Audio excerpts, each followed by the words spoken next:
All right. Hi guys, I'm Alfredo Saucin. You can call me Seth. You can call me Alfredo. You can call me Sauce. It doesn't matter. I have been playing New World for like almost 3,000 hours now. I came in at like season 7. I played originally on release. Didn't like it because I didn't know anybody, and I didn't know that how much work it takes to put into making a comp army and to be competitive in the New World War scene. I've played everything from competitive Apex to competitive COD to being a Smite Pro, on all on controller, never on PC. I do have a PC. I just prefer playing on controller. So to say that controller is a I don't know how to put it, not as good as PC is just cope. You can get good as long as you practice. Along with doing all that, I've done coaching for Rocket League, I've done coaching for League of Legends, and I've also done coaching in New World. I was a console for Leandrel, which is a long-standing company in New World. It was one of the top-tier companies at one point, faded into existence, came back, and it was like a C-tier, D-tier company that still competed with a lot of good players. I was also the gov of that company for a week while the governor was out.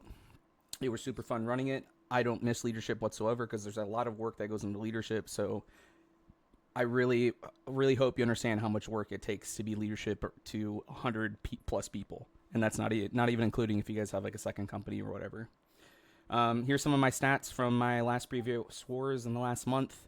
My most recent one, I went 20-0 with 2 million damage. I used to play Bruiser. I now have swapped to Bow, and I play quad DPS. But I can do VOD reviews for Bruisers, Disruptors, Bows, any quad DPS really, even Fire Staffs and IGs. I do not look at healers. I help IGVs with macro. I don't look into their micro. And that's pretty much it. I don't look at tanks either. Tanks and healers, don't touch them. They're weird. I don't like them. With that being said, it's a little bit about me. Let's get into the nitty gritty. This is the War 101 with Alfredo. Ignore this. This isn't West. We're on Valhalla, but this is since when this was made. All right. Here is the breakdown of what war is. So, the war objective, the terminology we use, the roster composition, the group overviews, the basic positioning, the war consumes, general tips, and please take notes and take your questions you have because I'm going to save those all for the end. I don't typically answer questions while we're going through it because it takes up people's time. I want to get through it all. So if you do have questions while we're going through this, please notate them somewhere for yourself to look at, and then to ask me towards the end. I will be asking 4 questions at the end like normal. Um, the war objective, pretty simple. I'll break it down even further. It's to win the war, right? If you're attacking, I always start from an attacker's perspective because you have to attack and win the territory to even get to a defense. So if you guys do end up winning a territory at some point, some down the road, and you have a defense, I can break down a defensive view of what war looks like from there. But for now, this will all be talking from a offensive standpoint. Terminology is important. Everybody needs to be on the same page. The roster composition is always changing. This is an old one. I'll kind of go over what a new one looks like. Group overviews, what each group does and what is their job. Your basic positioning, just don't try and face fuck 10 people. You're not going to win. You need to have your group with you. War consumes, just basic pots and basic attribute stats and what consumes you're taking prior to the war, aka like honing stones, desert sunrise, stuff like that. The war objective. I'm gonna skip through this and read each one for you guys because it's super easy. The war in general, you want to win, you want to take the fort, right? You win by having the most control point on tick. What is tick? Tick is when you have more people, you have one more person stepping on point than the enemy team. It's just like control in any other game mode. If you guys ever play Call of Duty or anything like that, if you're standing on it and someone else is standing on it, no one's generating tick. If 2 people for your team are standing on it and 1 person is standing on it, you are generating tick, you are winning. How do you control the tick? You have more players on point. By having more players on point, you're going to get more kills, less deaths. More kills equals communication and coordination. What does that mean? It basically means if you are communicating what you're doing, where you're at, and who you're hitting, you are going to kill them by communicating that. Communication is key throughout the war, all right? Less deaths means you're communicating and coordinating the same exact thing. You are playing with your group, you're playing with your quad or your kill squad, and you're communicating what you're doing and who you're attacking. Communicate, coordinate. 2 biggest things I can hit on how to be better overall in the game. I'm not the most mechanically inclined player. There's bows out there and bruisers out there that are better than I am. However, my communication and coordination with my team is what makes the difference between good and bad players. Communication. Say everything. Now, I wanted to take this out, but I also don't want to take this out. Yes, you want to communicate everything. Hey, I'm looking to hit so-and-so on top left of point. Well, you gave me a position, you gave me who you're hitting, and I already know what you're going to be doing. I don't know what you're going to be doing because you had to call out the ability you're going to use. The position is where you're at, and the movement, whether it's you're moving forward or you're wrapping around the point, whatever the case may be. I'll get more into those terms as I'm talking about them, but synergy with time, right? So you can only get better at communicating with the same people or just the same group of people in general. You're not always going to be in the same group. Does that change how you should communicate? No. Because if everybody is doing the same thing, then it shouldn't make a difference who's in your group because we're all communicating with the same words and the same meetings and same places. Everything should be synergy within your 50-man roster. Coordinate. The big one I'm going to be going over today is macro for you guys, the bigger picture. The micro, the individual play, using your abilities, using your pots, knowing when to use them, knowing when not to use them, knowing when to fight, when not to fight. This is something that takes repetition and it takes experience. I can't make you a better player. I can't make you have hands to use your keyboard or your controller with. What I can do is give you the bigger picture so you can be a smarter player and not just a good individual player. The biggest difference between macro and micro will win you wars. Micro just wins you the fight.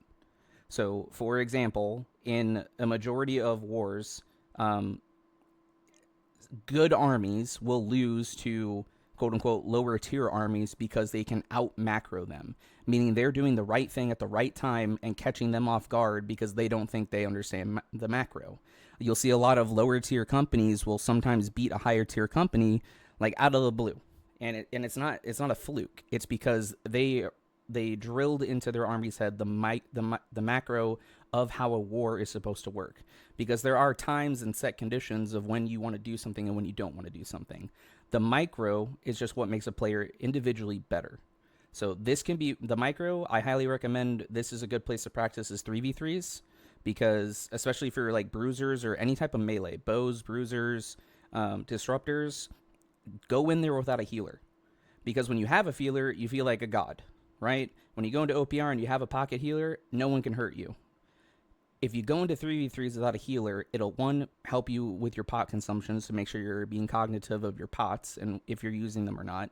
Two, if you miss an ability in 3v3s, you do get punished for it. In war, not so much because you have 4 other people backing you up in your group and then you have 49 other people looking at your back just in case. So I'm going to hit on the macro portion. The micro stuff is more so what I do for VOD reviews. I look at the micro. Hey, you didn't hit your pot here. You didn't use your ability here, etc., etc. Terminology. So, general, meta. Everybody knows what meta is. It's what everybody else is doing. Meta is good. Meta is not bad. Meta is what works and what wins people war. Macro, micro, I kind of already broke it down. Macro is the big picture. Micro is the individual effort of that person. Comms, points, gates, quads, horns, siege, and repairs. Points, you have A point, B point, and C point. Gates, you have A gate, B gate, and C gate. You also have E and D gate. That's when you get to fort. Your quads, you have 4 quads on a point. Typically, on a point, group 5 would be your top strong. Group 3 would be your bottom strong. Group 6 would be your top weak, and group 4 would be your bottom weak. These are your quads. This is how the point is dissected. Your groups 1 and 2, your point team, they flex to every single one of these quads. They play together. If you are ever in point comms, you know that it's 10 people talking at once. It is very hectic, but it is also very fun and rewarding if you win. These are what quads are. So if you ever hear someone talking about quads, they're talking about one of these 4 groups. Horns. Right now, horns aren't really being used because siege weapons will one-shot anybody. I'm sure some of you have felt the power of siege weapons. It is kind of broken. It's kind of disgusting. Horns used to be very, very good. They used to be very, very meta because they would give you a huge defensive buff when someone blew them. Now, outside of fort, horns didn't really do much. They only worked really at one point for people coming back on respawn, but inside fort, horns are completely broken because it can reach pretty much everybody inside the fort. Siege, we kind of covered that. Siege weapons are broken, especially the harpoons. I think they're called, yeah, I'll just call them harpoons. I forget what they're called. I don't really use them that much because I am a harpoon. I play bow. And then repairs. I'll get into repairs into a little bit later. But repair parts are designated to 4 people in the army. It's usually your people who have dealt with repair parts before. If you've ever done invasions, you have dealt with repair parts before as well. Roads, bon, oppo, bot, top, left, right, rampart, sandbags, rocks, shops, walls, inside fort. These are all locations outside the war camp and inside the fort. I will break these down as we go there, specifically to the map themselves. But these are like typical locations of where you're calling people. Sometimes you'll say, hey, so-and-so's on bonfire, or so-and-so's an oppo. If you don't know what oppo is, whatever side the bonfire is in the war. So if you see a big bonfire, a big pillar of fire, that is called bon. The other side is called oppo or appa or whatever you want to call it. It's the opposite of bonfire. That's why it's called oppo. Top and bottom, those will flip-flop depending on your defense and attack. We're only talking attack at the moment, and then left and right. Ramparts, we'll get into that for the fort phase. Sandbags, that's a typical call in fort as well. Rocks are a call in fort. Outside fort, shops, walls, and inside fort is all. These are all inside fort. Actions: cleanse, haste, crash, declump, rotate, play life, tick, detick, all in. All right. So cleanse. This cleanse thing, right? A lot of people. There's 2 things in New World right now that kind of just defeat the purpose of having dot damage in war. You really want big burst damage, not dot damage, because of Cleanse Pot. Cleanse Pot removes all debuffs off your bar. The other thing that is going on right now is Shrieking Cleanse that are on the amulets. If you dodge twice, it'll get rid of 4 debuffs on your bar. If you dodge 3 times, it'll get rid of 6. So if you're running any kind of dot damage in war right now, it's good for PvE. It's good to have fun with an OPR and 3v3s, but if you take it to war, you're kind of trolling because the majority of the time, your dots aren't going to kill anybody, and 2 people can just cleanse them pretty easily. Haste is something you gain on an action or you get on gear, typically from critting or hitting a backstab. It makes a player run faster. Crashes are what bruisers do on point. You'll hear your shot caller calling it. Declumping is what bruisers do on point. You'll hear your shot caller calling this. You'll hear the rotate as well. This is something your shot caller does. Playing life, this is the number 1 thing that you need to do in war no matter what. This right here. Playing life is the most important thing. You can't do damage when you're dead. You can't help your army when you're dead. You need to play your life. You need to talk to your healer about when their heals are up or asking for a heal. And I don't mean asking for a heal when you're 500 HP. I mean if you're taking damage or 5 people are looking at you, be like, hey, get ready to look at me. I'm about to go into this, or whatever the case may be. Again, going back to communication. You play life by communicating and coordinating. This is the number 1 thing you have to do. So you can build all the offensive slots in the world, but if myself or any other war player is outliving you, we're going to do more damage than you, we're going to get more kills, and we're going to be more impactful in the war. Play life. Tick. This is when you hear someone saying, hey, we're ticking, it means that the point is ticking in your favor. It means you are winning the point. D-tick means that the point is digressing and it's going back to red, meaning you're losing the point. All in, this is a typical call whenever the point is like 90% tick-ish. You'll hear your shot caller all in. That means everybody stops what they're doing and they just jump on the point. Now, there's a right way and a wrong way to jump on the point. I'll get into that later on in the war, but everybody needs to understand the all-in call. Another call that I really want people to understand is called prim, or like rush, or something, whatever your call out is like that, right?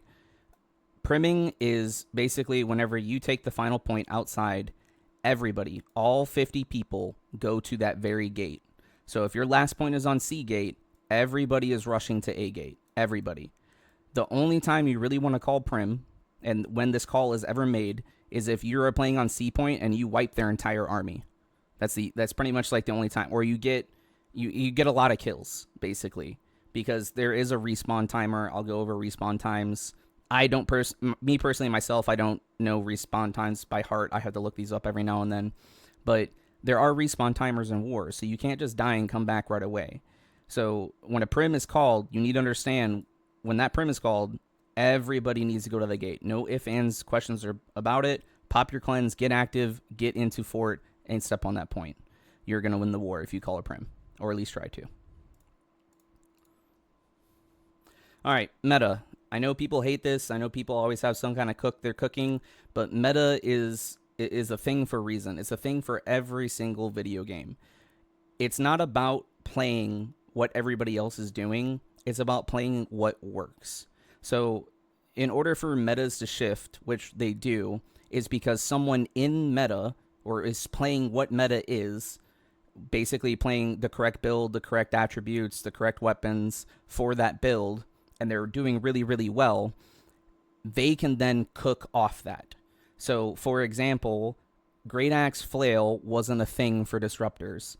This season it is, because we had players who decided, hey, Trip is a really powerful tool for 1 or 2 people to run in a kill squad, not everybody. So there was a meta change where there was now 1 or 2 quad DPS who could flex to a Great Axe Flail and plus up a kill squad outside a point. That is an example of someone who was playing meta, identified that they could do better by experimenting in OPRs or 3v3s, or even finally getting a chance in a war to do it, and they popped off. Now, you'll see a Great Axe Flail, at least 1 or 2 in every single war now. So, as much as I love the cook ideas that everybody puts up, even in my own comp armies, some of them don't work. And the reason being is because the meta is the way the meta is. What is meta? Greek origin, referring to itself. It's a gaming practice of strategies. It's the most effective tactics available. It is not there to call you a meta slave. It is not there to, say like, oh, I don't want to be a meta player or anything like that. I wish people wouldn't think like that. Meta is what is working at the highest level, no matter what. You can play whatever you want in open world. You can play whatever you want in OPRs and 3v3s. That's what the game is for. But you have to understand, by playing meta and by being in an army with 50 other people, it's not just about your content. It's about 49 other people's.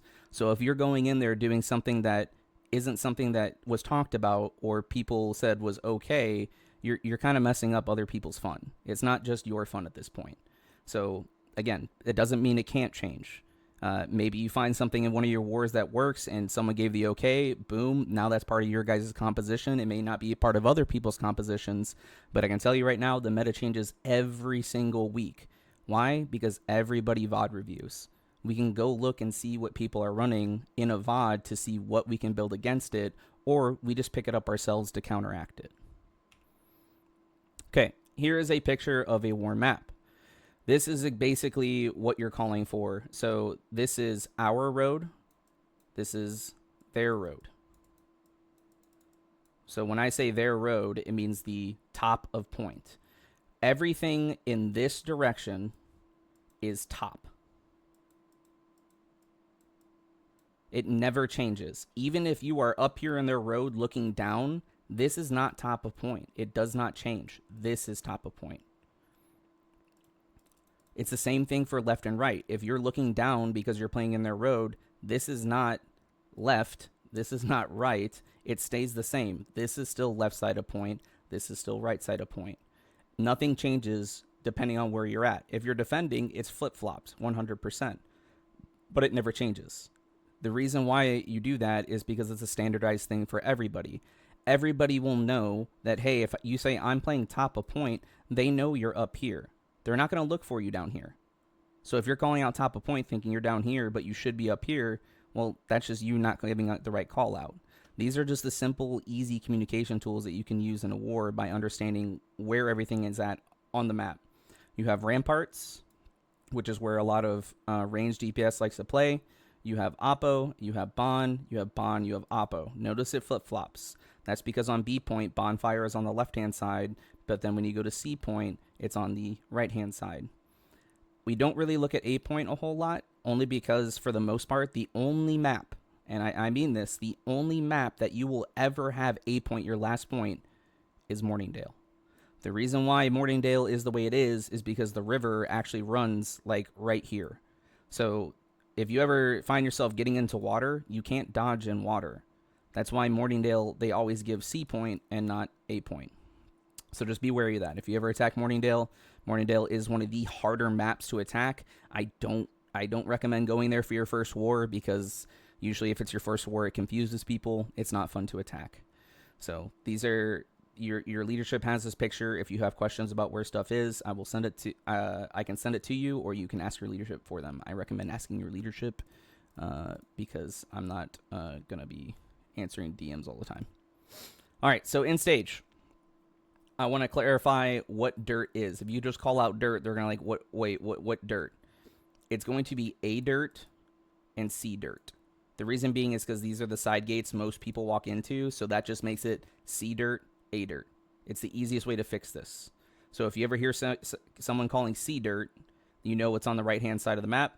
If you hear someone calling A dirt, it's on the A side of the map. There is also a thing called heaven. Heaven is above D gate. So you see the choke right here. That's inside. That's this walkway to get into B gate. Don't worry about the choke. If someone calls out B choke, it means they're in this tunnel. That's where you're sending it. But heaven is above on this ramparts area. So the same thing can be said above E gate and D gate. This is D heaven and E heaven, those places up top. So just because this is heaven doesn't mean you don't say B heaven or D heaven or E heaven. You can also say things that are above E gate, they're above D gate, whatever the case may be. The other little trick I like to tell people when I first get them in here, the little target dummies inside war camp that are here and here. If you're ever in a situation where your healer is dead or your healer is getting pressured or you're low health, if you run in between these dummies, whoever is attacking you will instantly lock onto those dummies no matter what, at least for 1 or 2 attacks. So if you're kind of running around playing life, just trying to live, run to these dummies. Not every time, not the whole army, but mostly for kill squad players, for bow players, for healers. Run to these dummies. Use the vaulting inside fort. It's all helpful tools. Here's what I was talking about before. Our road, their road, right, left, top, bottom, it never changes. None of it ever changes. Please don't get it confused. Here's what it looks like from a defense standpoint. I'm not going to go over this too much. I don't want to confuse you guys because you have to win an attack in order to have a defense. Okay, 4 horns. Here's what they do. Horn of Resilience buff. It'll show up on your bar like this. It restores health, adds armor and absorption. On attack, destroy them. On defense, utilize them. Pretty self-explanatory. So, on attack, what does it mean when someone says waterfall? Well, it's a tool that when you're inside fort, I'll go back to the picture prior to this of what a waterfall looks like. So, when you're waterfalling, we took A point, we took B point, we're going from C, and we're not going to prim, but we're going to waterfall. So what waterfalling means is everybody goes to A gate, they take out the 3 horns that are here, here, here, here, and here. Whoever was assigned to this gate stays here. Everybody else will rotate to B point and do the same thing. Take out the horns on top of here. And then whoever is left, typically all the melees will stay at B gate to show face, and then all the range players will go to C gate along with the melees. So everybody who's assigned to A gate will stay here, even the range players. Everybody who is assigned to B gate, only the melees will stay here. So the tanks, the healer for those groups, this is usually your groups 1 and 2, and the bruisers. But everybody else will go to C gate and take out the horns that are located up here as well. What this does is it makes it so where this army can't just blow a horn and get those buffs we just talked about. There are also horns that spawn right here, right here, right here, and right here above the gates. Yo, what up, dude? I don't see you drawing things on the screen. I don't know if it's just me. I see the actual picture of the fort, but I don't see you pointing at stuff. You don't see the pink drawing? No, we don't see drawings. Give me a second. How about now? Oh, it looks like a butt cheeks. Yeah, now I see it. Okay. All right, so all the horns are the little marks I put up here. So this is what a waterfall looks like. Everybody who is ranged will target these horns while the melees stay in front of the gate so they don't send on you. In the back of fort here and here, your ranged DPS can target those horns through the gate. So you can take out the back horns as well. The only horns that are very hard to get for the most part are the horns up top here above D and E gate. Typically, you don't have to worry about those because they don't really reach point, but it's just still good practice to grab them at the end. So that's what a waterfall looks like whenever you're trying to take out horns or you're trying to take out ballistas, cannons, repeaters, whatever the case may be.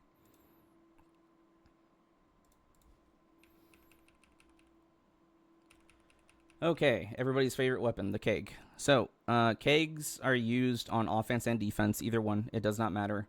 It's a 10-second fuse. So, you have the time when you want to set those off. Basically, the best times to set them off, if you're attacking, if you can get a keg off when you're attacking, that's just crazy because, like, people would just look at you immediately. Kegs are normally utilized for defense. There's a lot of obscure places in forts to place kegs that people either can't hit unless they walk into the fort, or they can't hit at all or don't even see because of the places they put them. I can kind of show you some inside fort in the game after this, but I'm not a keg expert. I don't really set up kegs, but they are a very, very useful tool. I've seen people get like 5-10 kills with one keg before. They will one-shot people. Cannons, just scratch this, ballistas. Ballistas right now absolutely obliterate everybody on the map. They will one-shot a bruiser that has 17k HP.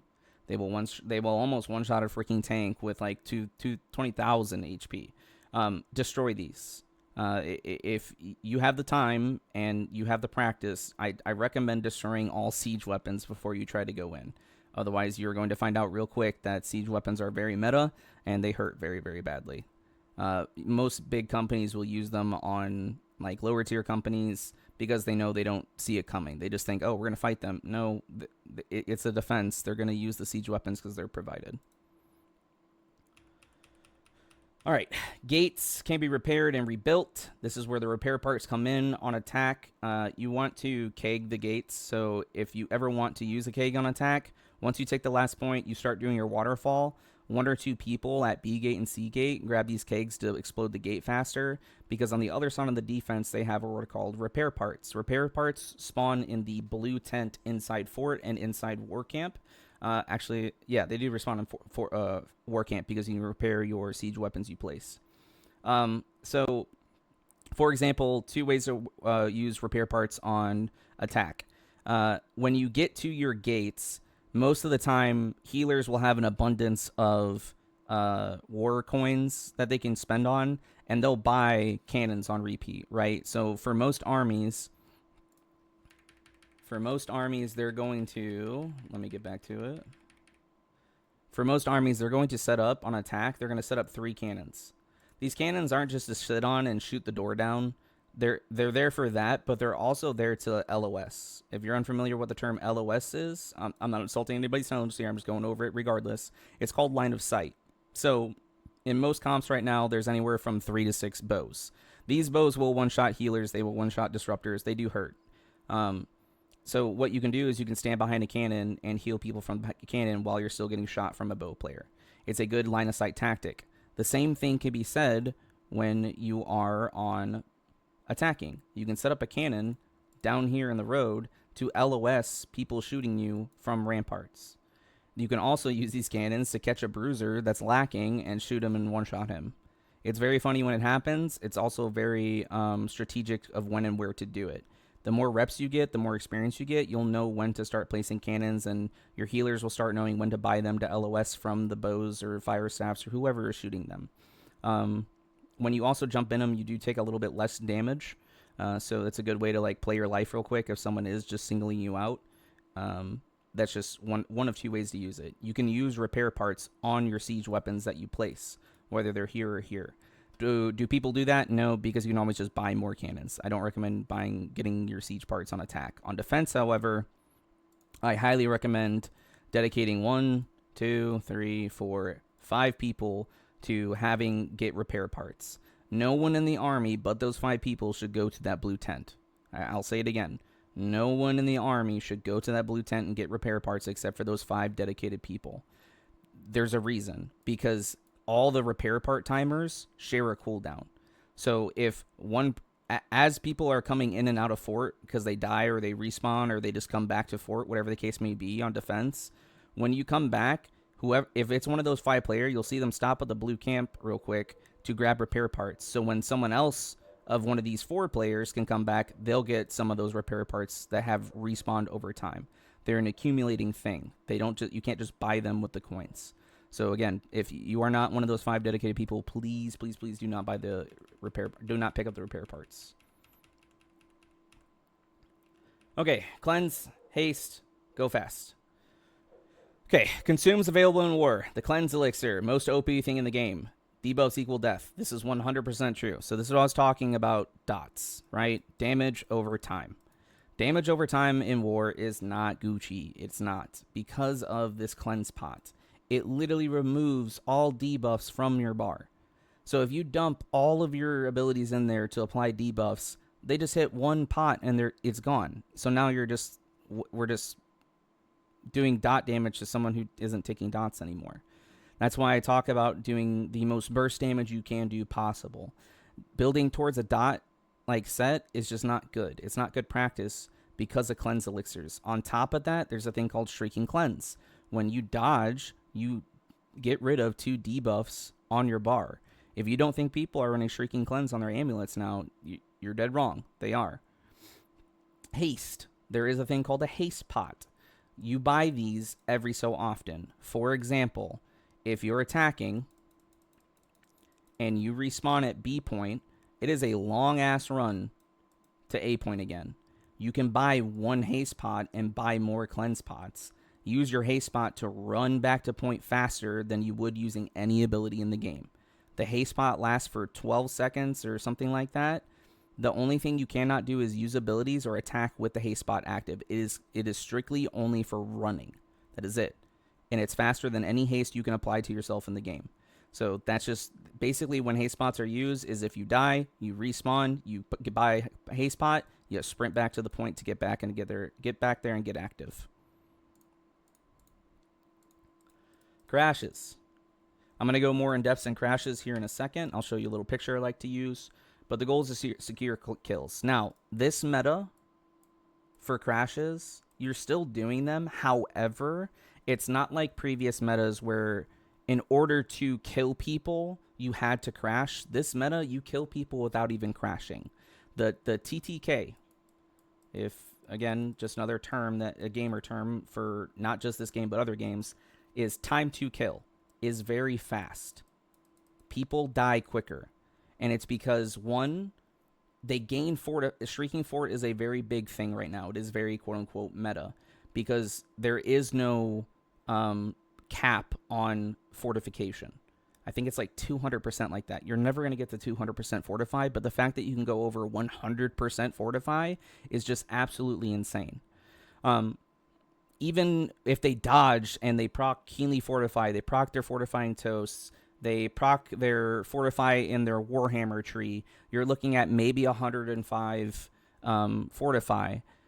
It doesn't matter because the TTK is just so fast. If you have 2 bows that decide, hey, we're going to kill this person in 3, 2, 1, boom, you're dead. All your health is just chunked.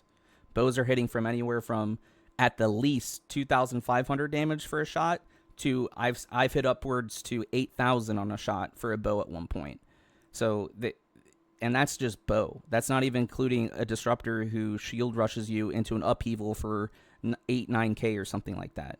And that's just anybody. This meta is very Zerg oriented. So you'll hear me talk about Zerg a lot more. Zerging is when your caller is, hey, we're going to Zerg to the left side. That means everybody on the right-hand side, everybody is just going to dog targets over here. You're just going to attack and swing on everybody, and the whole army is going to go from this right side to this left side and Zerg them. Now, you Zerg into a crash. It's good practice. Why? Because you're bunching them up on one side. You can crash this side right now. So the crash meta, it's still a thing, but you're not always crashing to get kills. You're more so crashing to gain tick and push people off point, and then you're looking to zerg while still trying to get those 1 or 2 kills that escaped your crash. The crash call, it's always, hey, we're looking top left in 3, we're looking top left in 2, we're looking top left in 1, top left, top left, top left, left, top left. You don't want to throw, for bruisers, you don't want to throw abilities at 3, you don't want to throw abilities at 2, you don't want to throw the abilities at 1. Because, hey, I could say we're looking bottom left in 3, we're looking bottom left in 2, now everybody moves over here, we're looking bottom right in 1, bottom middle now, bottom middle now. The people change, right? Not everybody's going to stay in bottom left. They're going to move to bottom right or bottom middle or whatever the case may be. Look at the direction the crash is called. I'm looking bottom left in 3. Position yourself towards it. So if I'm this guy, I'm looking to wrap over here. You'll hear me talking about wrap later on. If I'm this guy over here, there's already blues in front of me. I'm looking to wrap over here. Pop a cleanse at 1. We're looking bottom middle in 1. And then boom, you throw your gravels, you pop your deados, you maelstrom, and then you get the fuck out. It's that simple. It's really not that hard. I'm going to go to my picture real quick so you guys can see it. I'm going to edit it as well because, again, the ability crash isn't a thing. It is Zerg. So at the beginning, when you first get on point, the beginning portion of point is the most chaotic, right? Everybody's trying to get to their quad, play their side, play their life. They're trying to establish their point play. So once they get that situated, you're going to start calling for Zergs on point, or you're just going to be, hey, we're playing life, whatever the case may be. You have about 3 to 5 seconds of that. Before that, when you're initially starting to push onto point, just use everything in your arsenal. Pop your cleanse, pop your regen serums, pop your fire potions or arcane potions, whatever the case may be. Dump all your abilities, and then look to spread to your quads. Start playing your quads, start grouping up with blues, go all out for a little bit, and then look to spread and push people off the point or kill people. Roughly 25 to 30 seconds after all this is going on, you're looking to deado crash. So what does a deado crash look like? Well, it's what I just explained. You're looking top left in 3, top left in 2, top left in 1, top left now, everything top left now, deado crash top left, right? Once the crash happens, you have 1 or 2 calls. I'm not going to say dog anymore because no one really calls it. They just call it zerging. If you get kills in a comp war, you're looking at 2 to 3 kills. I know it doesn't seem like a lot, but 2 to 3 deaths in a comp war, the tick is going to start happening. You're going to see tick start from like here to go to like here with like 3 people dead. You're going to get like 25%. Because what's happening at that point is if you crash, for example, here at bottom left, you're going to zerg up to top because we always want to play for top. Your healers can start stepping point. So even though you only got 2 or 3 kills, well, now you have 4 or 5 healers stepping at the bottom of point for free. So now you're up like 8, 9, 10 people on point versus them having lost 2 or 3 people.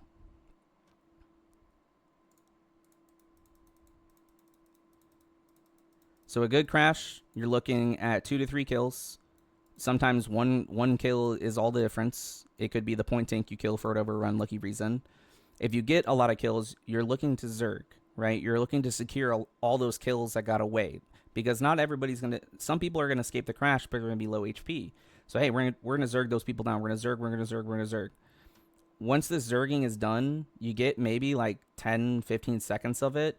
That other team is going to look to crash. So just know, if you crash first, if you deado crash first, they're going to re-crash. You have to be very, very wary of it. You never want to stay in the same place that a crash just happened, because they're going to re-crash that same location, or they're going to wait to see what you do and then re-crash you when you least expect it. So only if you crash first and get kills, you can zerg. If you crash and don't get kills, you're immediately spreading to your defaults. Your defaults are what I talked about before. Group 5 here, Group 3 here, Group 6, Group 4. This is where you spread to. Now they have to make a decision. Do we want to kill these guys, these guys, these guys, or these guys? You're minimizing the amount of deaths you get on their re-crash. And that's the idea of spreading. So whenever you crash and you hear spread, blue is bad. Get away from your blues. Stay away from them. I promise you it'll save your life more times than not. Playing with a lot of blues on point is good if you're getting kills and there's not a lot of reds. But if you're playing with a lot of blues and there's a lot of reds also, I would look to spread or get away from that situation because they're going to call a crash on you and it's going to wipe your entire point. So this is just a basic breakdown of timestamps of when crashes are called and how fast it is. Basically, you're looking to crash like every 30 to 45 seconds in a war. And it can be even more than that sometimes, depending on how fast and how good your bruisers are about getting their detonate up. There's a lot of ways for bruisers to get their deto up.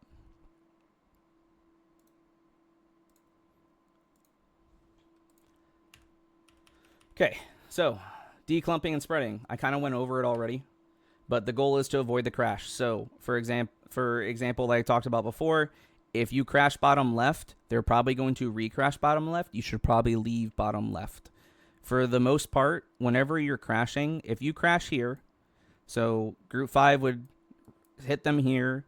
Group 3 should have stepped off point, so they're going to re-enter through here and exit through here. This bottom quad would hit it from here, and this top quad would hit it from here. Whenever you crash, the way you exit is the same way you came in. Don't go elsewhere. If you go elsewhere, you're just going to clog up everybody else's quad, and you're going to get those other players killed along with yourself. So wherever you crash from, you exit from and spread to it. It's okay to step off point if this is your quad. So if you're a group 3 player right here, it's okay to step off point real quick, avoid their crash, and then step back on and get ready to crash. Enemies are always looking for crashes. It doesn't matter what stage of the game, whether you crash first or they crash first, they're going to look to crash. So you always need to have it in your mind. Once you get better at the game and you have more experience and you know when are going to want to send or when they are trying to send, you'll start seeing it because people have pattern recognitions. When I was a bruiser and we kept fighting the same company over and over again, I knew when their crashes were coming because they do the same thing every time. They would just wait for us to crash first every single time and then just re-crash our crash. They would never crash first. So I'm like, hey, we're killing people on point. We don't need to crash. And because the point is ticking, which is another form of pressure, right? We're talking about pressure in war. If you generate tick by not crashing, it's going to force a defender to have to crash first to de-tick this and try to get kills. So if you can get defenders to crash first on you, it's BIS. BIS, I mean best in slot. It's a MMORPG. It's the best thing possible, right? If you get defenders to crash first, you're doing your job on point, you're playing life, you're getting kills without having to crash. If you can't get them to crash first, well then we're attacking. We have to be aggressive anyway, so we might as well crash and get as many kills as we can, but we have to learn how to declump and spread. This is the most important thing to do. You are never going to take a point from anybody unless you know how to declump, spread, and play life.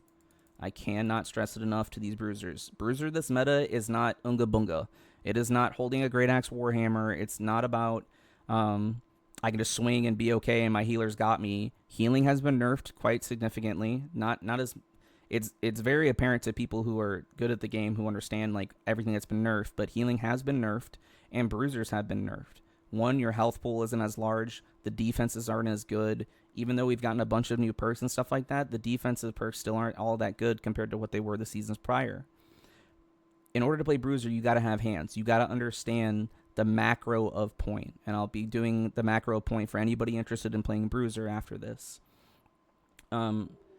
Quads, the directions of the retreat and zones, I've already hit this, so everybody should understand what spreading is now.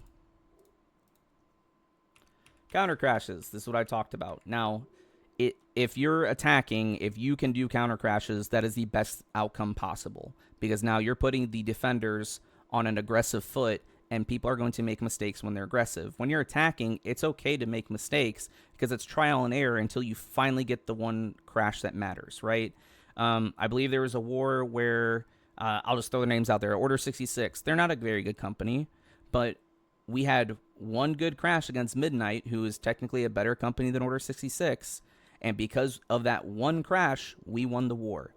There's a term out there, you'll hear it a lot, one crash will win you the war. It is very true in this meta, especially if you get into the later stages of the war. At like 3 minutes, you're looking at like a 45-second respawn timer. So if you crash people and kill them at 3 minutes left, they're not up for another 45 seconds, and they're down that many people. So just be cognitive of respawn timers later on in war too. The goal is to avoid death, then secure kills in response to an enemy crash. Avoiding initial crashes by declumping, immediately return to the crash, watch out for bait, or count abilities. So what does mean watch out for bait?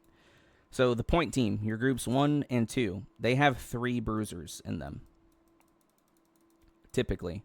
If you're Whirl Whip or Pendy or some other really good shot caller like Moores, and sometimes you'll maybe have a 4th bruiser, but it's not likely. You'll have 3 bruisers. Those 3 bruisers with the shot caller will set up a bait crash, meaning that you'll see a bunch of deados, which really, it looks like a lot, but it's only like 3 deados. And you'll see this random deado crash happen, right? And it messes up your flow. It messes up your tempo. It messes up everything you're trying to do. And then boom, and an experienced shot caller is going to be like, oh my God, hey, get ready to hit bottom left and 3, bottom left and 2, bottom left and 1. Boom, you crash, and all of a sudden, boom, your whole army's dead.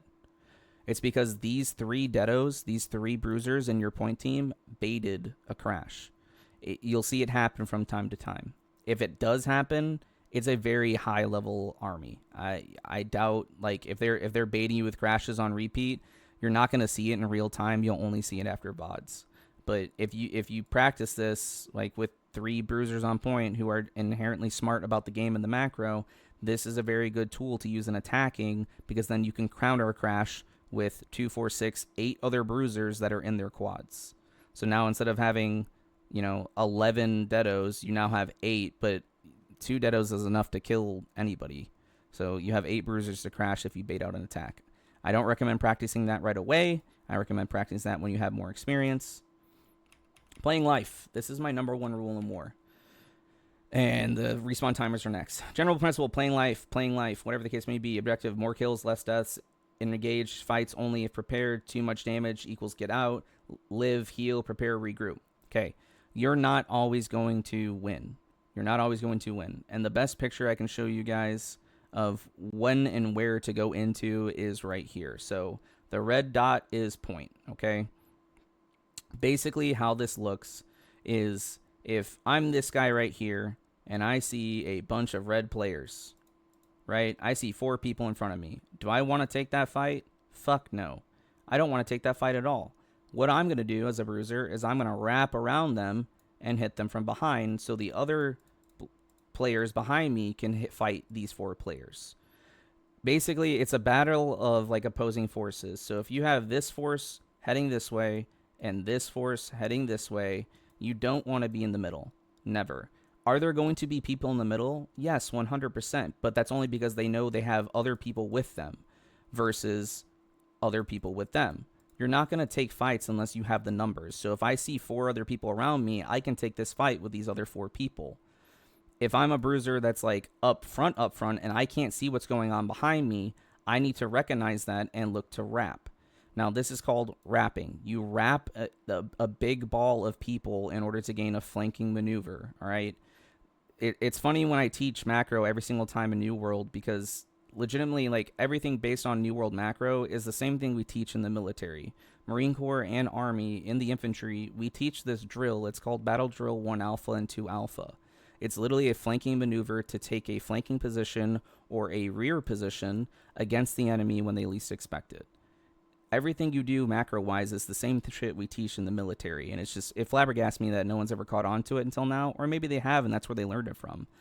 But if this is like a 50% better position than this right here, attacking these reds, then this is 100% better. Because they can't see you're coming from behind. They don't know. They're already engaged in this fight right here. So if they have no idea you're coming from behind, this is free damage. This is the safest place possible. Now, with that being said, if you still try and do this maneuver where you're going here, they're going here, they're going here, they're meeting in the middle and fighting, you're flanking around, just know that if you do something like this, don't do it alone. Every bruiser has a bruiser duo. You want to do this in pairs. You want to do this with your teammates. You don't want just one person doing this. Because if I'm any of these 5 bad guys here and I see one dude coming up from behind me, I'm instantly telling everybody to turn and look at him. Every single time. So do it in a pair. Because 2 is better than 1, and 2 people doing damage on a couple of targets that are already engaged in something is a lot more likely to succeed than 1 person doing something. This can be used on point, and this can be used in the G8 fight, the G9 fight, the G10 fight, and the G7 fight. It can be used in your kill squads. In fact, it's predominantly used in the kill squads because they have so much space, whereas point is limited to your quads in the circle. So, playing life.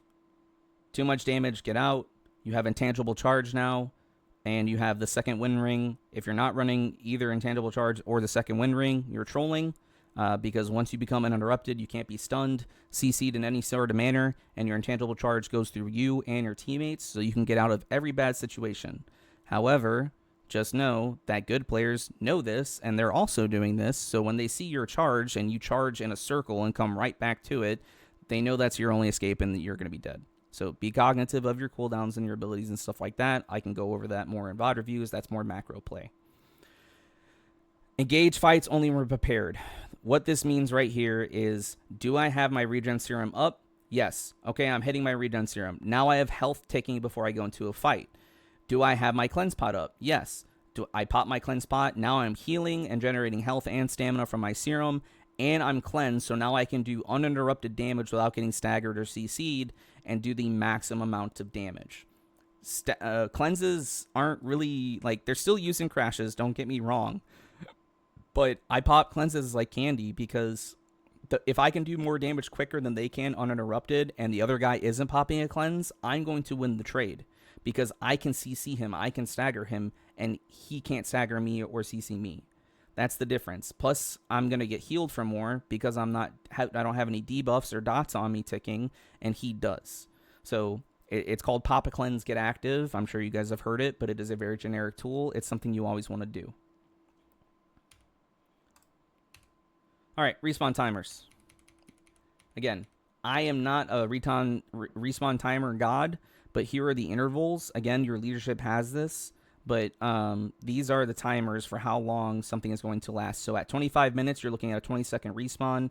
At 24 minutes, you're looking at 10 seconds. This is normal. And as you go later into the war, you see how long these respawn timers are. You're looking at 52 seconds, a whole minute of you being down if you die. And at 150, at minute 50 to 58 seconds, there are no respawns anymore. Or sorry, 0 at 50 seconds. So if you die in the last 50 seconds, you're dead the rest of the war. So if you're unfamiliar with the respawn, having a respawn caller or what a respawn caller does, I recommend looking at this and asking your leadership about this. Again, this isn't going to make or break. Like if you're dying 10 times a war, there's a bigger issue. But if you want to know when there might be a good time to die, well, maybe earlier on would be a good time to die.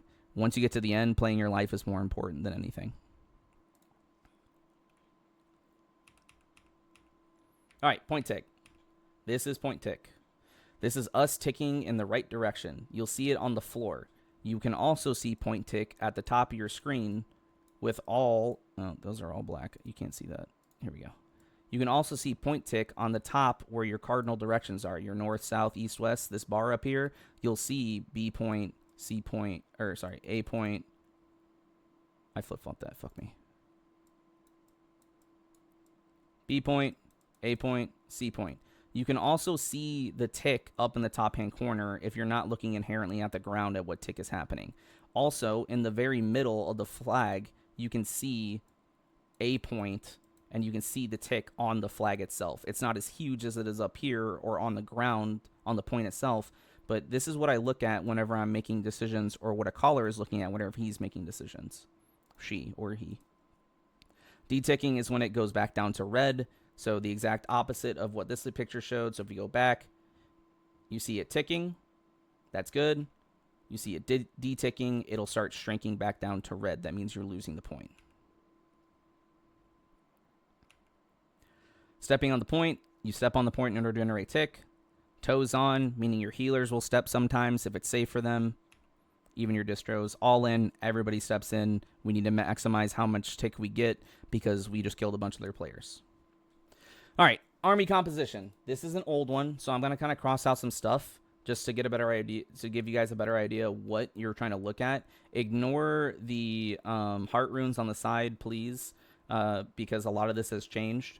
So fire staffs, for the most part, you're legitimately only going to have like 1 or 2 in the army. The reason being is because fire staff kind of got kind of got nerfed. Like you have to be a very very good player to make Firestaff IG work now, and there aren't a lot of Firestaff IGs that are good in the game. So if you ever are curious, like the New World League Prime or even the old New World League before this, you only saw like maybe 3 or 4 Firestaffs get drafted per roster. That's because Firestaff just got nerfed. The things that replaced it are bows. Notice I say bows and not musket, because I will tell you right now, if you're trying to run musket in war, you're trolling. And I will explain why, and I'll even show you a clip of why musket is bad. The other thing people are doing for composition is some people are running BBs as well. You'll have like BB Rapier, you'll have like BB Great Axe or BB Fire Staff with Inferno. They don't use the Fire Staff with the BB. They just use the Fire Staff for extra damage or something like that. But again, those BB players, they've been playing BB the entire game. They are very, very good. And there's only like a couple armies who utilize that. So I don't recommend you like everybody dropping what they're doing. Be like, I don't want to play Bruiser. I want to play Blunderbuss. No, you have to be very, very mechanically inclined to play that role. This is a bow. Yeah, so 1, 2, 3, 4, 5, 6, 7-ish. Again, one of these can swap out. One of these bows you can swap out for a melee quad DPS. Melee quad DPS is very, very good. It's just like what I talked about before with BB Rapier or something like that. BB something. Melee quad DPS are very, very good if they are very, very good. If you have a quad DPS who's running melee and they're not the most mechanically gifted player, or at least quote unquote your better player in general, they're going to get farmed because they are inherently less tanky than a normal quad melee DPS. That's why most armies just default to bow, because it's safe, consistent burst damage that can just pretty much kill anybody on the map. Plus, there's a handful of bows left in the game that are still very, very good. You have people like Spongy, you have people like Hums, who drops like 20 kills a war, no problem. That's just a normal day for him. There's a lot of bows that are still left in the game that play the game because of how well bow is this season. This is just a normal comp. Your IGVGs as well, there really isn't an IGVG in point team anymore. I think they either go for another flail here. Yeah, I think it's just another flail IG. I don't think it's another IGVG. And I'm pretty sure they even drop another IGVG in their top week, and they go another quad DPS. So this is normal. They drop in top week, they'll drop the IGVG for another quad DPS. They'll drop the IGVG on point for an IG flail. This is a normal composition. They may flex another quad melee DPS because I know it looks like a lot of bows here. Again, any one of these bows that I have selected except for the G10 bow, this is standard to have 2 bows in G10. This is normal. But I know for a fact that strong side will always have 2 bows with a melee quad DPS, and I know weak side will always have either 1 or 2 bows with a melee quad DPS or a fire staff, whatever the case may be. But fire staff IG really isn't all that prominent in the game anymore. Not saying it's bad, I'm just saying that the players who play it aren't really all that mechanically inclined, except for a fine few. Here's the breakdown. I edited a little bit.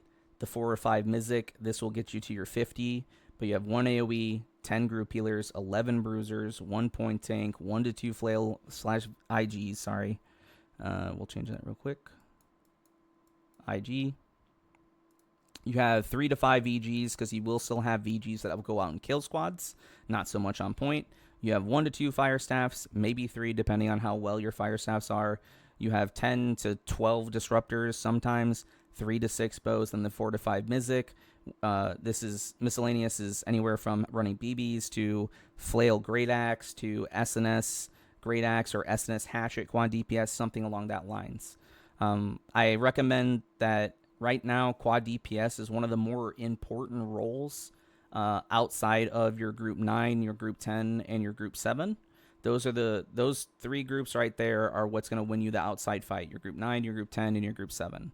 And then quad DPS. I would put them even above them as well, because your quad DPS have to be very smart players. They have to know what kill squad they're looking at, when they can look at point to influence it, when to look at, for example, strong side quad DPS, when to look at group 10 or look at group 9.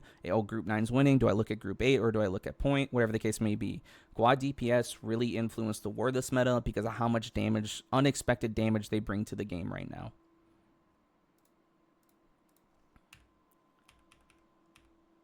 So, point team. Again, this is going to be a flail, but play on point, stay alive, start crashes, calm with a shot caller. The point team's job. So for your G1 bruiser, this is what I played predominantly. I was a G1 bruiser because I was very good with macro, so I could help my caller see things that he couldn't see, and I would call things for him to call to make the right call. Your G1 bruiser does one or two things. One, he's always going to be located top of point for the most part, playing top down. He's never going past the midline unless he sees a bunch of reds in the bottom, which he'll interact with shortly, and then he will wrap back to top of point to play for space and help the top quads play. So this G1 bruiser is flexing here. Even if the crash is called bottom, he can hit it, but he's got to be the first one here and the first one out to go back top, because if the crash is bottom of point, you're going to have healer stepping point. So if the G1 bruiser had a secondary job or two, one, he is like the eyes and ears of the shot. He's the eyes of the shot caller for what he can't see. And two, he's to make sure that healers aren't stepping on point at the top of point. He is here permanently, looking top down, looking to mess around in the healer pocket every once in a while. Do not step off a point, only if you can find value in like 3 or 4 healers standing together. If healers are stepping on point, and to flex to your top quads in general. Your G2 bruisers are doing the same, except they're doing more so what we would call zerking areas. So while the G1 bruiser kind of LARPs is what we call it, he just role plays up top. He's just making sure people don't step where they're supposed to. He helps the top quads flexing there to get kills or pressure the point whatsoever. He will also zerg with the G2 bruisers wherever they see a lot of reds. So for right now, the meta is pretty heavily into zerging into weak side because there's not a lot of people on weak side. If they can get their top weak bruisers and their bottom weak bruisers to win, like this is attacking or defending, if they get their weak side to win, well, now they have 2, 4, 6, 7 bruisers because of the point team, and the 2 bruisers in each of these quads now can zerg to strong side. That's kind of how the point works at the moment. Not every comp does this, but it makes the most sense because all of your damage that will come outside a point is going to come from your strong side, because you have group 8, group 9, and group 10 out here. You have 3 groups, which is about 15 to 19 players to 5 to 8 players-ish. So you play to win the weak side quick to zerg to strong side, because if your oppo's losing, you're going to lose. If your oppo's winning, it's even better because now you can push these players off point to your opposite players where they can just kill them in the process. So GD bruisers, they listen to the G1 bruiser. They call things that maybe he's not seeing on point, like where to zerg and when to zerg. But for the most part, your G1 bruiser is going to be your smartest guy. He's going to be like, he's almost like your backup shot caller if you really need it, or just a bruiser who understands how macro works on point. Here's the point again. And then here's your quads. So how do quads play since we talked about the G1, G2 bruisers? Well, while these guys are flexing to every single one of these guys have one job and one job only. Step on the fucking point and play inside out. What is inside out? It means positioning yourself to where you are your back is to the flag and you are shoving all of the bad players off a point. Either killing them or just getting them to step off the point. Because if they step off the point, we generate tick, we win the war. That is how you play it. There is certain ways to play it correctly, because you're not always just going to be like, oh, I just enter in here and then turn around and fight. No, that's not how it's going to work, because they're not going to do exactly what you want to do. The ultimate goal is to play inside out from the flag and push people off point. Yes. How to get there? Well, there's steps A through fucking Z, right? If you want a VOD review on how to do it, I can do that for you. I'm not going to break it down. But for the most part, your top quads, they're looking to play top down and then get into this inside out position. So they enter through the top, play inside out, play inside out. These bottom bruisers, you're not playing at the fucking bottom. Don't play at the bottom. It does not exist. play towards the midline. Well, Alfredo, what if they crash and it's really? I promise you, it's not as clumped up as you think it is. If you play towards the midline, it gives your healers space to step on point, so you can win the point faster. The sooner you recognize that me playing at bottom of point is called victimizing, the faster it is you're going to be a more comparable army. The bottom of point is bad. It's a no-no square. I tell my bruisers when I VOD reveal them all the time, if I see you at bottom point, I'm going to give you a spankins. Because it's just inherently just so bad to play here. You don't want to. One of two reasons. One, your healers can't step here if you're playing bottom of point. Two, if you're exiting the bottom of point, your sacreds are on the point. There's nothing out here for you but death. Because there's kill squads out here. Bruisers, if you step off point, you're going to die more off point than you're going to die on point. Promise. Money back guarantee. Disruptors can kill you very easily. Two, the bottom of point is technically the defender's top of point. So they have, quote unquote, their better bruisers on top of point. They're trying to get you to play top of point. So if you play towards the midline, it forces them to play to you. It gets them out of their top, which is what you want. That's the whole reason we do macro, is because if we stick to our game plan, we dictate the situation that they're doing. Because in a war, when you're attacking, you don't have to match. You don't have to match their gameplay at all. You set the tempo. You set the pace of which the war goes. Defenders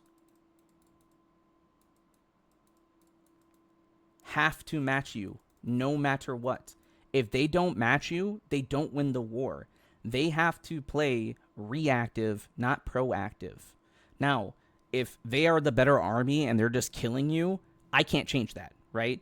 But if it's two good armies going at each other, the attackers set the tempo. They set when the crashes start happening. They set when the zergs start happening. And the defenders have to match and or mess up their tempo by sending out baits, by getting kills where they shouldn't, stuff like that. So, bruisers, it is so important for you to understand, if you are a bottom bruiser, you have to be smart. You have to play for the midline. You have to play on the point. If you don't play on the point, you're going to die more. You're going to hate playing a bruiser. And I can promise you right now, bruiser is one of the most fun roles to play in the game. That's not just me saying that. I've played bruiser for, out of the 3,000 hours I've played bruiser for probably about almost 2,000 hours of it before I went back to bow. I played bow and bruiser at the same time. It's not like I just completely 180'd, but I played bruiser for so long because I like it. You're in the shit. You're taking a lot of damage. You're doing a lot of damage. Without the bruisers, you don't have a war. So if you don't have 11 bodies to put on point, they're going to nut up and swap on Great Axe Warhammer with tumblers. You just don't have a composition. Not everybody can play bruiser. It's a very niche thing to do. Even though there's more of them, good bruisers are very hard to come by. And that could be the same thing said for every position in this war. But the bruisers are the star of the show right next to the healers, because without bruisers, you don't have anybody to step on point. And without healers, you have no one to keep them alive on point. If you have quads and quad healers, you have an army, you can fill out the rest.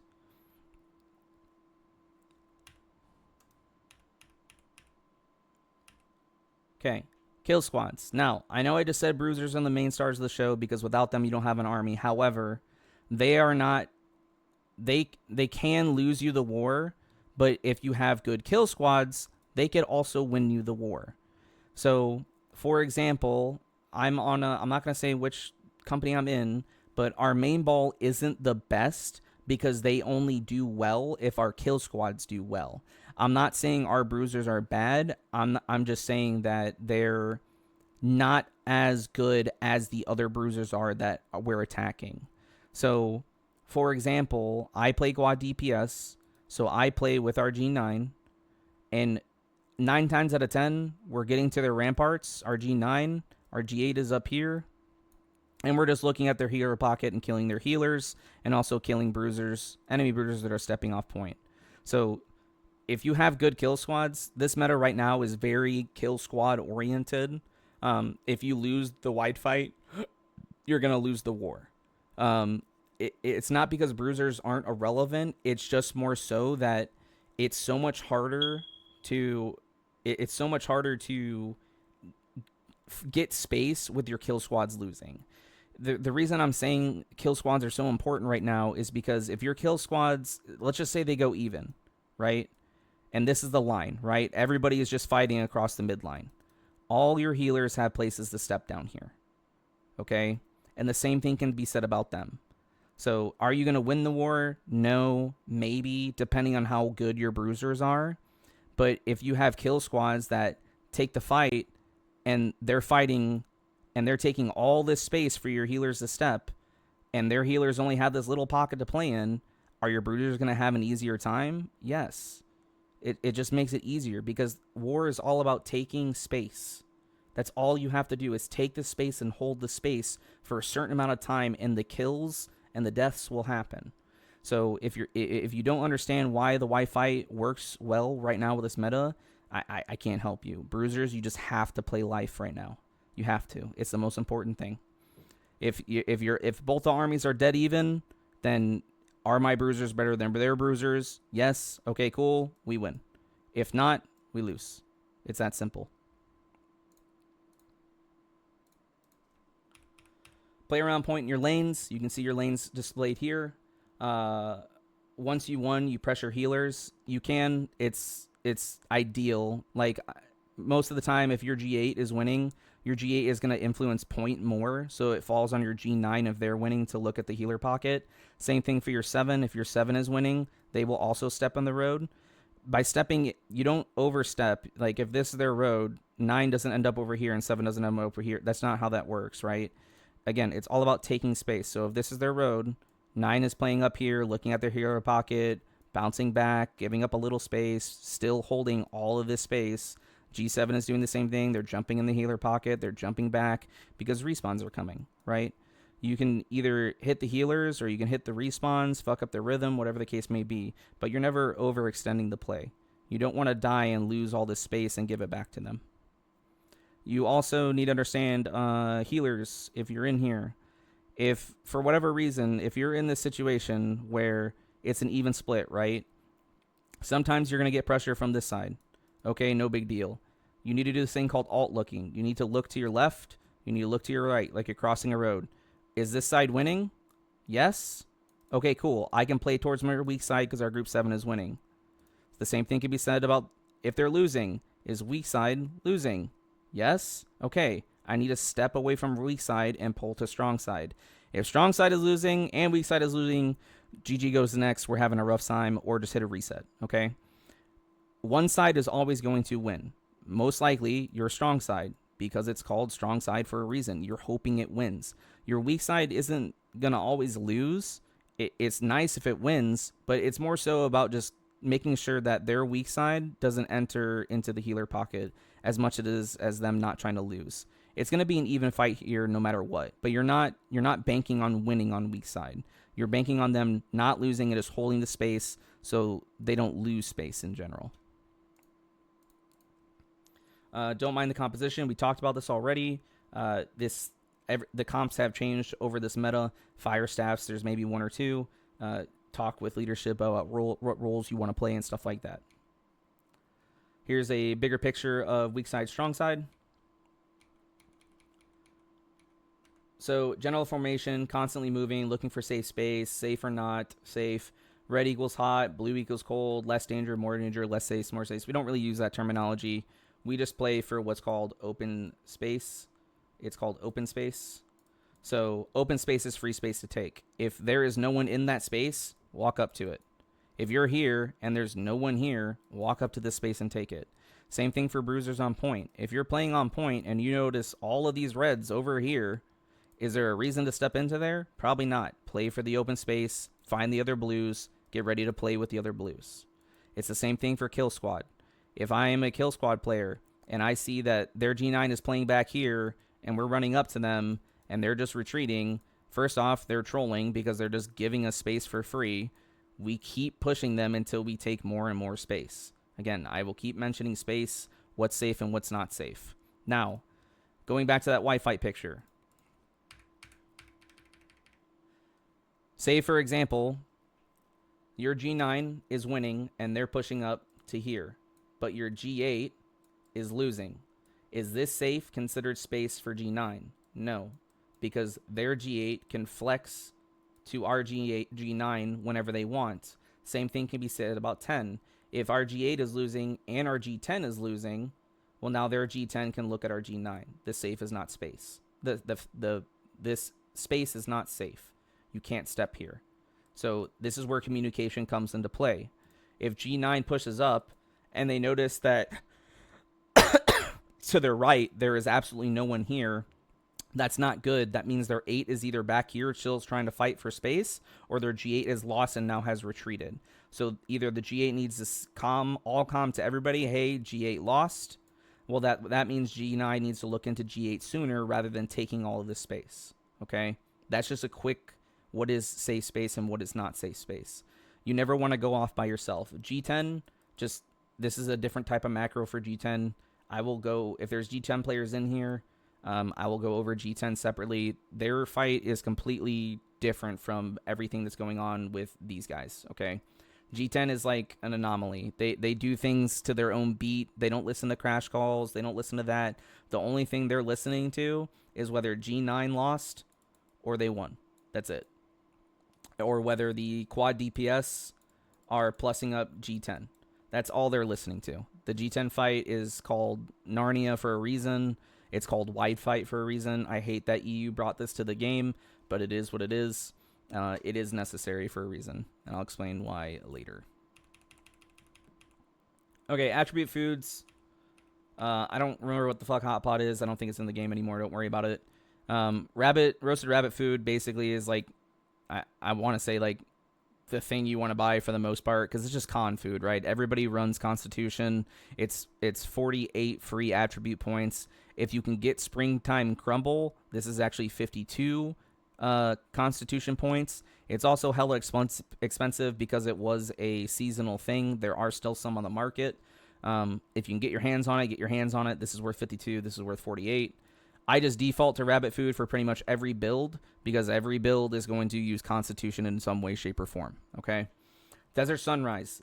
So remember when I was talking about dots and why they're bad? Well, this is another reason. Desert Sunrise reduces the amount of time dots exist on your bar. So just another reason why a dot build in general is just not good in war. There's things that are going against dot builds for a reason. It's because dots are good for PvE because monsters can't cleanse or Shrieking Cleanse or Desert Sunrise dots. Powerful Honing Stone, this is a given. You can get these at CK for free. Energizing Hearty Meal is something mana users use. I don't know if they use them anymore. Hearty Meal was also something that melees used. You can still pop it, but once you pop an attribute feud in a Desert Sunrise, you already get what the Hearty Meal gave you, and that's called Well Fed. Okay. For the most part, for bruisers, your stat split is looking like 350 strength, and the rest is Constitution. For disruptors, I think it, depending on your build, so for example, if you're SNS Hatchet, I think you put something into Dexterity instead of Strength. But for SNS GAs, I think the build is pretty much 350 Strength, the rest Con, just like bruisers. That could be subject to change. For bows, your split is legitimately just 150 Con, and the rest Dexed. And for healers, I want to say it's 300 focus, 200 con, or 250 con, or something. Again, IDVGs, healers, tanks, don't mess with them. But for those roles that I do know, that is your majority of your splits. All right, I'm going to talk about pots real quick. So, first off, Cleanse Pot is always going to be on your bar in War. Infuse Health Pots is always going to be on your bar for War for every melee. I don't want to hear about mana pots for bruisers or melees or whatever because you have regeneration serums going. Shut up. You're not fucking popping mana pots for Fortify every fucking 10 seconds like you should be. Stop. Just have a health pot because you never know when you need fucking 6k HP again. Okay? It's your oh shit, oh fuck button. Infused regen pots. These are used for mana users. So fire staffs, healers, tanks. You can use those orange pots. For every other class in the game, you better be using serums because you get health back, you get stamina back, and you get mana back. We don't really care about the mana, but having stamina return and HP return, that is BIS. You don't get stamina with just regen potions. You need the regeneration serums. Defensive pots. Single elementals are fine. Gemstone Dust and Oak Bomb Flesh are better if you know how to use them.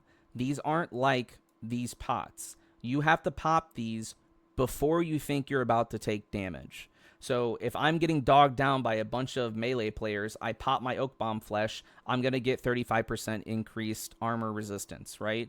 If I'm getting shot by like a Boltcaster and a Fire Staff, well, as soon as I see them shooting me, I'm popping Gemstone and I'm taking less damage. But for the most part, Bruisers and or any other melee class are taking Fire Pots or Arcane Pots.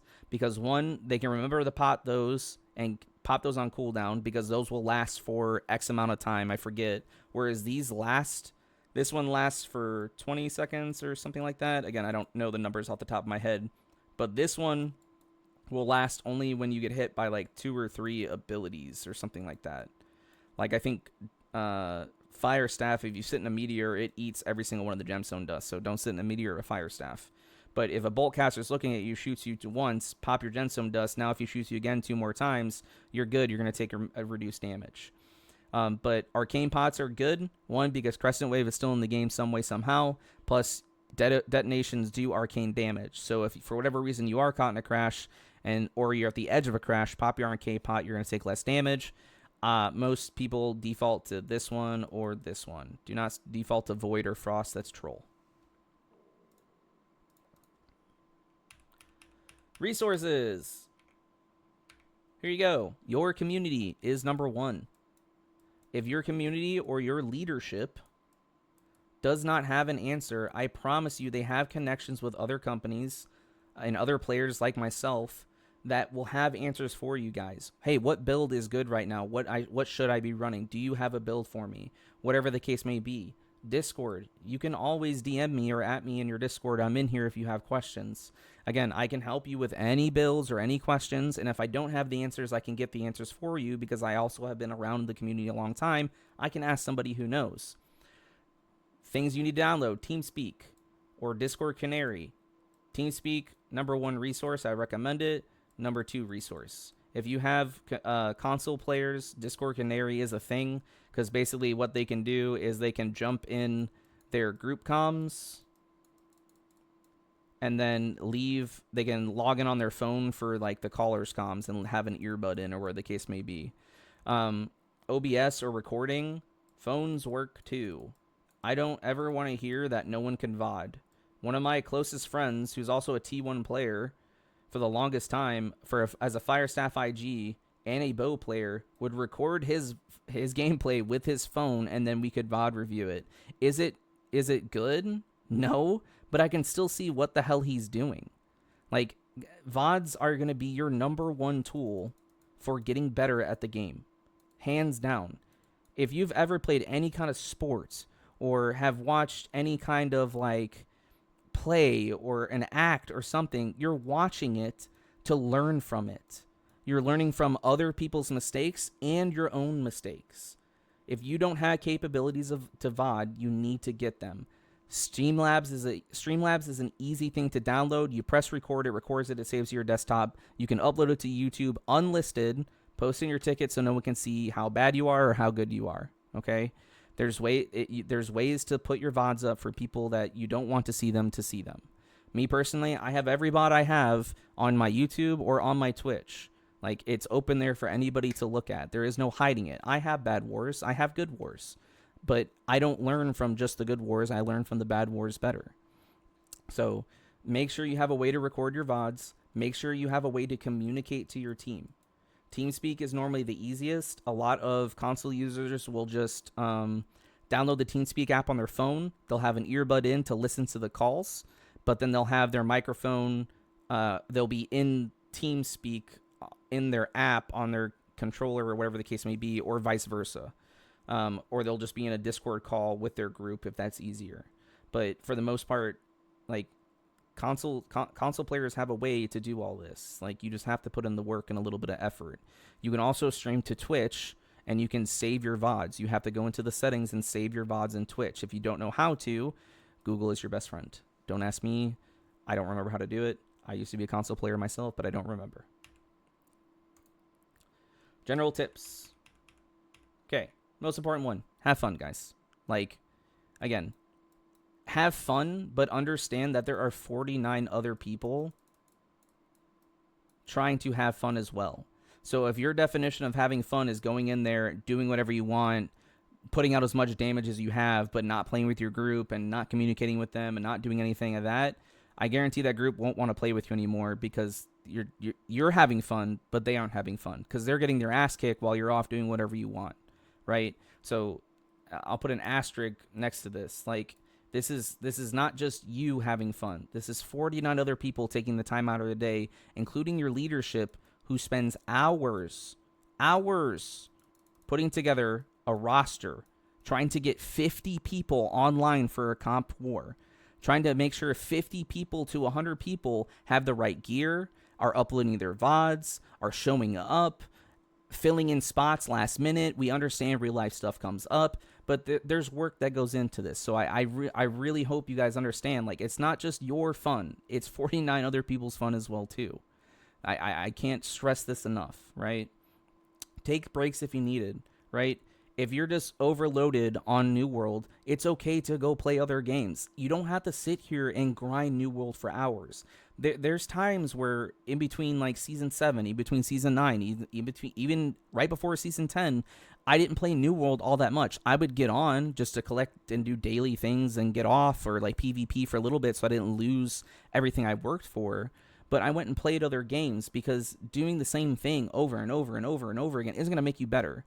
What's going to make you better is taking a break, looking at the VOD, getting a VOD review by someone you know or someone your leadership recommends, and really taking notes and taking to heart what that person is trying to tell you. VOD reviews, for me, I'm not there to shit on my friends, on my players, on other people in my company. I'm not there to shit on people. I'm there to make you get better. So if I tell you you're being silly, like, you're being silly. It's that simple. Like, you're doing the same thing over and over again expecting a different outcome. It's not going to work, right? Now, if you're goated and you think you don't need VOD reviews, you're trolling, because even I still get VOD reviewed. Like, there's still people better than me. I can go 20-0, and I'll be like, yo, can I get a VOD review? Well, they're like, why? You didn't die and you had 20 kills. I'm like, because maybe I could have done something better. If I died just once in a war, hey, what can I do better? Is it my positioning? Is it my calling? I think there's one war where I went 12-0, and I got VOD reviewed because I was doing the wrong fucking thing. I didn't die, and I got a lot of kills, and I did a lot of damage, but I still got VOD reviewed because I wasn't doing my job. Okay? Be willing to learn and adapt. Don't give up. Communicate with people. MMORPGs are a people's game. If you don't think socializing isn't a part of New World, you are dead wrong. In fact, it's my least favorite part because I fucking hate it. I hate the fact that people who are bad at the game are in higher tier companies because they know certain people. Yes, that happens, but that also happens in real life. That happens in other video games that are competitive, not just New World. All right? So if you want to get into bigger, better companies with a second character or a second or a third character, whatever the case may be, I have 5 tunes. 4 of those tunes are all in different companies. One of them I'm in leadership for, and the other one is for, like, Prime League or whatever the case may be. But, like, it's all about connecting and getting to know people, because you never know when one person isn't going to show up and you finally get your shot to get in those higher tier wars and really see what you are made of. All this work leads up to trying to network, trying to get your name out there to try and get into better wars, right? And that's just how those better players got to. I can promise you right now, a majority of the players that are in quote-unquote the T1 scene aren't T1. They are just the employees that have stayed around long enough that they're tenured, and they got there by just being around the longest, okay? There are very, very few T1 companies left in the game. I think Castle of Ice is one of them. I think Null and Company Culture are one of them. And then pretty much anybody that got drafted in the Prime League are going to be some of your top players in the game right now. Okay? So if you see anybody in Passion Diff, anybody in Bean Team 6 or Super Hung, those are some of the best players in the game. So my recommendation, if you see them, try and fight them. because it's only going to make you better to see what those better players do. And utilize and share your resources. I got this class from your leadership. I was just going to talk through everything I talked about just off of my notes alone that I've done from classes in the past, but I got this from your leadership. Guys, they have the tools, they have the resources, the builds they post, please follow them, okay? Practice what you're doing in war in OPR and 3v3s. Save the open world stuff to have fun with. Save when you're proficient or you have a better understanding of your role in war in that kit, right? Then go back to a different build and have fun. But when you're trying as a new company to start up and as a new player, pick something, play it till the wheels fall off, and get better with it every single day. I'm talking PvE in it. I'm talking PvP in it. Go to war in it. Sleep in it. Eat in it. I don't care. But it took me months on end to finally get, like, it just clicked how to play Bruiser well and to not die and get kills. And that I did that by only playing Bruiser. Okay? So if you are interested in playing Bruiser, Bow, or Kill Squad, I recommend you stay after this for a couple of minutes. Other than that, I'll open up the floor to any questions anybody has that I've gone over the past.